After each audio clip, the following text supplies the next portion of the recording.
guys, so one of my favorite things about Christmas every year is Christmas villages. Growing up, both my mom and my grandma both had big, beautiful Christmas villages. My aunt collected the big houses, very similar to the Department 56 that I've got, and my mom collected the little Walmart houses before Walmart went and started doing the big size like this. But all that aside, growing up, putting out the Christmas village was my favorite part of Christmas, both at my grandma's house and at my mom's house. And we had all kinds of fun memories that came along with putting out the Christmas village. My grandma, she had a little train that went with hers, which if you couldn't tell, I kind of have a thing for those. Mom, we never really did like the big train set Christmas village. We didn't quite do that. We did things a little differently with Mom's Christmas village. So Mom, she had this big entertainment center, and it had 2 towers and a bridge connecting the 2 towers. So what we would do every year is each shelf would have a different theme, and each kid would get to pick out a shelf, and they would decorate that specific shelf for their specific theme. And of course mine usually had like a little circle of wooden Thomas train tracks running around it, and that would be my village. My sisters had a village, both of them had a village, and then we would just stick the houses all throughout this entertainment center with the 2 towers, and then the big bridge shelf would be where Mom put the bigger, more expensive houses that Grandma gave her whenever Grandma decided that she did not want to put out her village anymore. Now, one particular village house that we always fought over was the gristmill.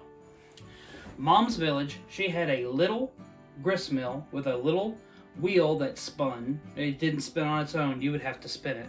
And it had like a little thatched roof, and it was really cute. And for some unknown reason, that was the most popular Christmas village item in Mom's collection. We fought like cats and dogs over that gristmill. To the point where Mom actually had to hide the gristmill house because we would fight over it so bad. But, as you grow up and you think back on the things that you did as a kid, you want to kind of relive those later on in life. And so for me, one of the big things that I have always wanted is I have always wanted a Christmas village. I have not wanted just any Christmas village. I have always wanted a Department 56 Christmas village, because that's what Mom always wanted.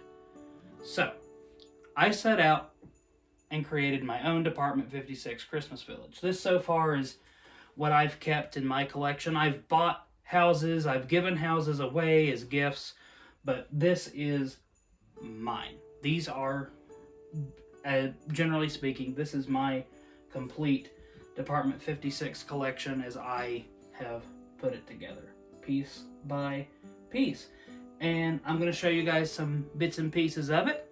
I'm going to tell y'all some of the fun stories that comes along with each piece. So I'm turning the big light on so that way you can see each piece. And the first piece I wanted to show you was the gristmill.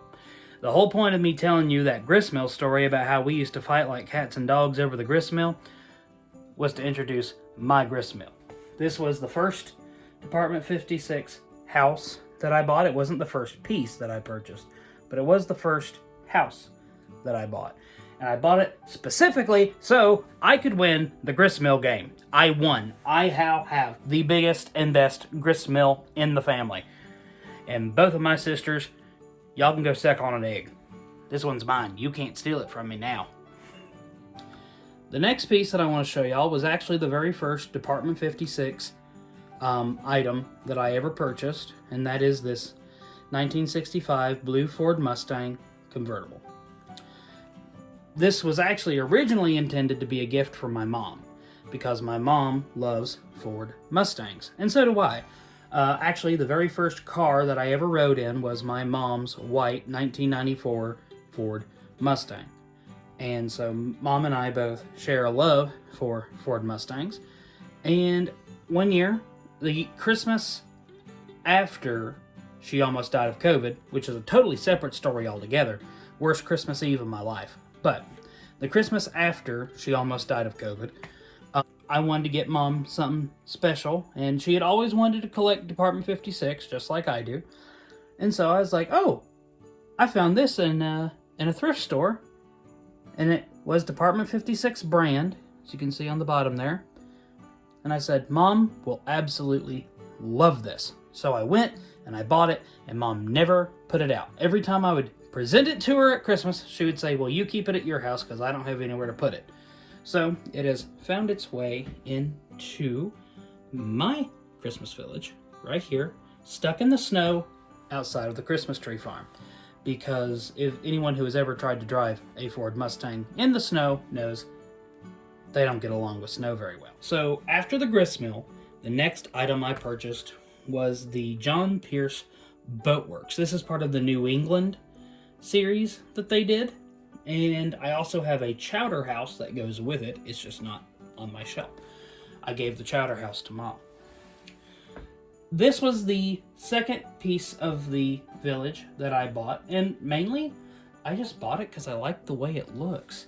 It's a very nice building. It actually reminds me of my friend Dirk's machine shop that he has on his farm. He has this big wooden machine shop. I did a little video featuring it on my YouTube channel. You can go watch that video if you'd like.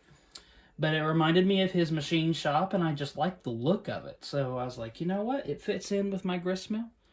I'm going to get me the boathouse. And later, whenever I would go and see the repair shop for the North Carolina Maritime Museum, it actually looks very similar to the North Carolina Maritime Museum. So it was a very nice addition, and both of these I actually got from the same thrift shop.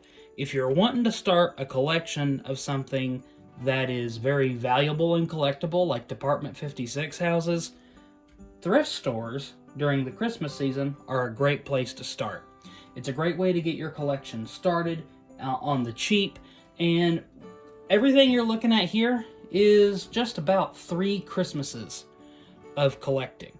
I have not yet acquired my 2025 edition, but everything you're looking at here is, 3 years worth of collecting. And, it's amazing how something really, really small, like a little ceramic Ford Mustang, can grow into a pretty neat little collection. And then over here, this is, these both were my additions last year. I got the Christmas tree farm and the log cabin, and they were both given to me as gifts. The Christmas tree farm was given to me because my goal in life is to resurrect my grandfather's Christmas tree farm in Newland, North Carolina. I want to bring his Christmas tree farm back to life and share the joy of Christmas with people coming to visit and pick out the perfect Christmas tree. And I have a few ideas for how I want to accomplish that. But along with the Christmas tree farm, since I've wanted to resurrect my grandfather's farm, was the log cabin. And Mom found this log cabin, and I fell in love with it immediately. Because, number one, it's a beautiful cabin. It really is. But also, it reminds me of the log cabin from Yellowstone. And me and Mom have had a ongoing conversation about how I want to take over the ridge that overlooks our family property in Newland. And now on top of that ridge, I want to build myself a miniaturized version of the John Dutton house from Yellowstone. And so she just went ahead and she got me this Department 56 cabin that, in my opinion, looks pretty similar to what I actually had envisioned for a miniaturized version of the John Dutton house. Even the big stone fireplace and chimney, which is an absolute must for my future ridgetop cabin. And then, of course, you know, the little accessories here that got added, you know, the snow blanket and the Christmas trees were actually all a gift from my mom as well. So like I said,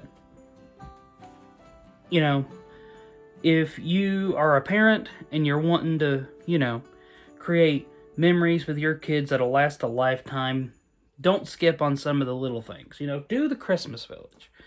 You know, show them how to properly set up a Christmas tree. There'll be a whole video on how to properly set up a Christmas tree. But, you know, do things like this with your kids, and then whenever they get to be older in their late 20s, like I am now, they're going to look back on those memories, and it's going to give them something to look forward to every year.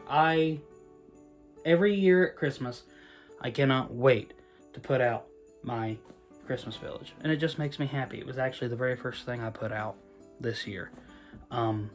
So this is just a little tour of my Christmas village, and yeah, I just wanted y'all to see it. It's not really going to be a big formal vlog or anything. It makes me happy, and it's my channel, and I can put on it whatever the heck I want to.